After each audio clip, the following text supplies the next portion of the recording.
আসসালামু আলাইকুম। কেমন আছেন? আসলে আমি লাইভে অনেক দিন পরে আসলাম। আমি তেমন লাইভ করি না, আজকে আসতে হলো। কারণ খুব দুঃখের সাথে বলতে হচ্ছে, আমাদের ঢাকা রাজধানী, সেই বেইলি রোডে যে অগ্নিকাণ্ড হয়েছে, খুবই দুঃখের বিষয়। বৃহস্পতিবার রাত 9টায় যে অগ্নিকাণ্ডটা হয়েছে, আপনারা সবাই জানেন।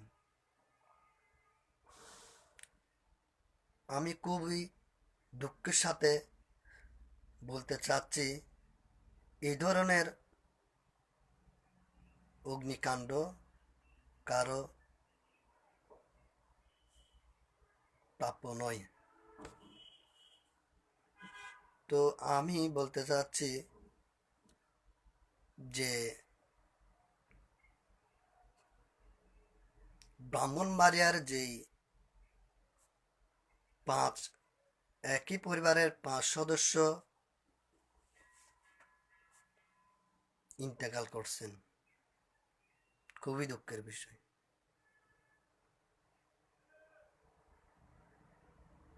আমাদের সচেতন হওয়ার উচিত। আমরা যখন আগুন লেগে যায়, তখন চিন্তা করি যে কিভাবে এখান থেকে বের হওয়া যায়।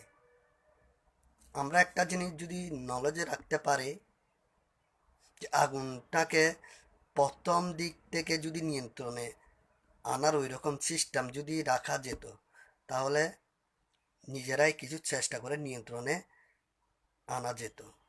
আমরা সময় নিই কখন ফায়ার সার্ভিসের ইউনিট আসবে, কখন এই আগুন নিয়ন্ত্রণে নিয়ে আসবে। আমাদের বেসিক্যালি কিছু জিনিস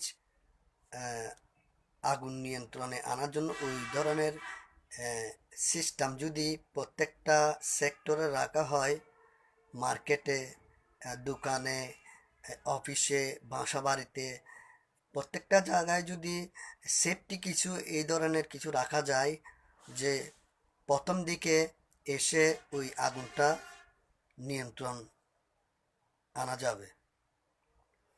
তো আমরা ওই নলেজটা ব্যবহার করি না। আচ্ছা, ওই নলেজে ব্যবহার করা প্রয়োজন।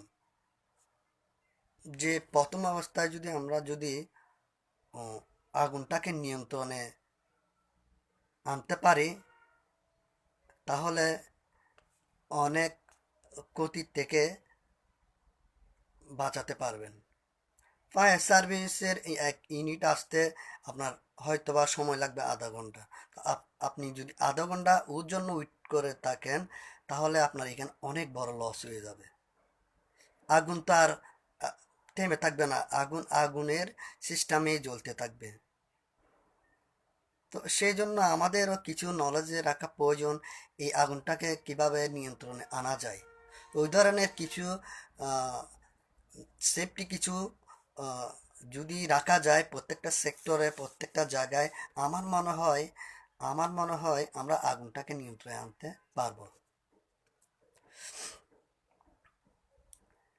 এই বেইলি রোডে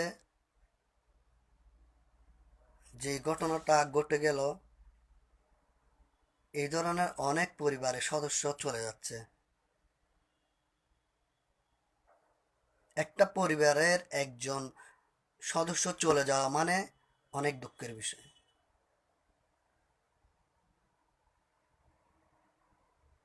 আমি খুবই খুবই আহ, দুঃখ প্রকাশ করতেছি। আসলে এটা হওয়ার কাম্য না।